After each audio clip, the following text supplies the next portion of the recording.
Cette conférence va maintenant être enregistrée. Bonjour tout le monde, lundi 10 juin 2019, point bourse du jour, pas de répit sur les marchés qui sont ouverts en ce jour férié. Alors pour l'Allemagne c'est un petit peu particulier puisque le futur est ouvert alors que l'indice est fermé. Donc le futur DAX cote actuellement 12 093 points, donc on a cette alternance un petit peu partout, hein, hausse-baisse avec des mouvements violents. Ce qui est clair, c'est que ça ne l'est pas. Vous voyez, donc c'est un peu dans cet esprit-là que l'on travaille. Toujours alternance de mouvements violents, puisque ils ne rencontrent pas de contrepartie, dans la mesure où les initiatives sont assez faibles, le manque de conviction est très important. On est donc avec le franchissement des 12 050 semaine dernière. Bon, on opte désormais pour un billet un petit peu plus haussier. Donc, vous voyez, on alterne billet haussier, billet baissier. C'est un petit peu le bazar. Avec, donc, on va tenter des petits achats sur repli vers 12 040, 50 en ce début de séance. Le timing dans ce genre de situation est important. Vous voyez, c'est valable pour le début de séance. Plus on va avancer dans la séance, plus on sera méfiant. Mais dans l'état actuel des choses, donc un achat sur 12 040, 50 reste jouable, dans l'idée d'aller chercher 12 090, 12 120. Vous voyez, les plus hauts de ce matin. Sur le CAC, on va travailler exactement dans le même esprit, avec donc un pivot. On avait précédemment un pivot autour de 5300, 330. Donc on estimait qu'on pouvait vendre jusqu'à cette zone-là. Donc cette zone-là qui a été explosée vendredi après-midi. Alors juste pour revenir sur ce qui s'est passé la semaine dernière, donc la Fed, la BCE a amené un petit peu de volatilité donc jeudi après-midi. Et derrière, mais quelle reprise! On passe de 5250 à 5370 en quasi ligne droite. C'est là que vous voyez que les marchés sont vides. Alors oui, ce sont des mouvements qui sont violents, mais très algorithmés. On voit, vous voyez, toute cette régularité là dès l'ouverture, dès 9h30, donc explosion à l'ouverture avec des gestions de delta, et derrière de la gestion algorithmique qui fait que le marché progresse presque demi-point par demi-point. Ensuite, des stats en début d'après-midi amènent un petit retour de volatilité, et puis derrière, plus grand-chose. Ce matin, le marché reste ferme. Donc moi, je proposais donc une vente vers 5375 avec une affirmation juste au-dessus, considérant que bon, allez, jusqu'à 5380 on vend, c'était notre plan initial, hein. Jusqu'à 5380 on vend et puis au-dessus on travaillerait avec un billet haussier. Mais je vous avoue que dès à présent, si on avait des retracements qui nous ramènent par exemple vers 5340, 50, bon, je tenterais de petits rebonds. Je suis déjà placé d'ailleurs. 53-43 pour vous donner des idées.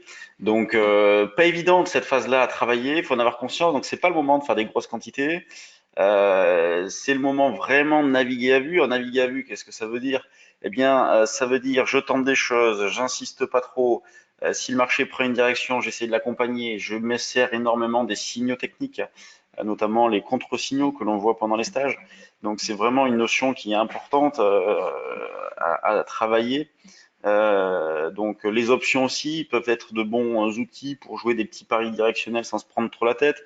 Les options peuvent permettre également de fermer des risques sur des positions. Moi, c'est ce que j'avais fait la semaine dernière avec des ventes plus ou moins bien réalisées sous 5200, 220. Puis dès qu'on a franchi 220, eh bien j'avais acheté des calls pour fermer mon risque, considérant que les probabilités, au moins à court terme, de revenir en arrière n'étaient pas énormes. Et j'ai eu raison, hein, dans la mesure où le marché a explosé à la hausse. Donc vous voyez, on n'attend pas les bras croisés et des niveaux d'affirmation de position, ça ne sert à rien. On a toutes les chances de se faire tarter. Donc il faut rester technique, il faut rester prudent. Euh, sur l'eurodoll, lui, on a eu une belle reprise, donc forte reprise de l'eurodoll qui est passé donc de 1,1220 il y a pas si longtemps que ça à 1,1340. Donc et puis même la semaine dernière, il a repris une centaine de pips. On cherche à vendre sur des rebonds, donc là, pour l'instant, il n'y a pas eu de retournement de quoi que ce soit. C'est toujours la zone est 1,1450 que l'on surveille. Donc ce matin, sur le trade du jour, on proposait une vente vers 1,1343. Alors c'est vrai que quand on a fait cette proposition-là, on était un petit peu plus près, puisqu'on était sur un 13,15 environ. Mais ça reste d'actualité de vendre vers un 13,43 pour jouer un double top, dans l'idée de gratter 25-30 pips. Sur les actions, donc pas beaucoup de news à se mettre sous la dent. Quand on regarde les valeurs du CAC, donc il y a Sanofi qui a explosé la semaine dernière avec le changement de directeur. Ce matin, on a Arcelor, Technip, ST Micro, Valeo, Renault, donc on voit que l'automobile est pas trop mal. Les bancaires étaient pas folle en fin de semaine dernière. On a Air Liquide qui revient sur des plus hauts.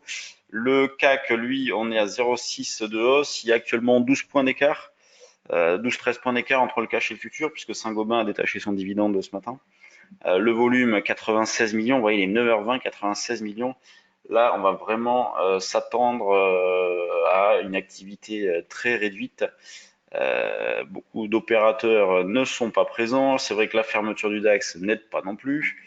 Quand on regarde les screeners volume, je crains qu'il y ait beaucoup d'activité. Tac, ah, on a Rallye qui s'est bien repris, hein. Il a été multiplié par deux depuis son gadin du 24 mai. On a Monakea qui bouge. D'ailleurs, Monakea, c'est pas mal, hein. On a une alerte volume, franchissement de dernier plus haut récent, c'est plutôt pas mal. Donc, alerte volume sur Monakea, Manutan, Plastivalois, Mersen. C'est pas si mal ce qu'il y a dans le screener finalement. J'ai été un peu mauvaise langue. Il y a un petit peu d'activité, un peu d'intérêt. Soitec donc a bien boosté la semaine dernière. Lizzy, Corian. À la baisse, on n'a pas grand-chose. Donc, vous voyez, c'est pas mal ce qu'il y a dans le screener. 44 valeurs, 9h20, c'est pas mal, c'est assez intéressant. Donc, on voit que le moral est plutôt bon, la spéculation reste présente. Donc, c'est plutôt une bonne indication pour la suite. Et donc, sur le CAC, eh bien, vous voyez, on est toujours dans cette zone de 5380.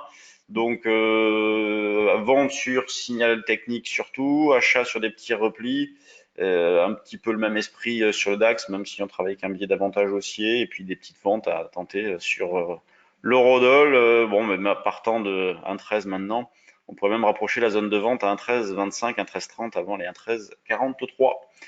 Je vais vous laisser. Bah, je vous souhaite bonne journée. La semaine prochaine, lundi, mardi, mercredi, nous organisons un stage futur en ligne et dans les bureaux. Si jamais vous avez de l'intérêt, si jamais vous ne pouvez pas habituellement vous déplacer, bah, sachez que vous avez la possibilité de le faire en ligne. C'est une première pour nous. Ce stage-là, en tout cas, on a l'habitude d'en faire d'autres en ligne. Mais le futur, c'est une première. Sinon, comme d'habitude, vous pouvez le faire en présentiel dans nos bureaux. Si vous voulez des renseignements, n'hésitez pas. Aujourd'hui, on est ouvert, appelez-nous. Et sinon, je vous retrouve tout à l'heure sur BFM et demain pour un nouveau point bourse. Salut tout le monde.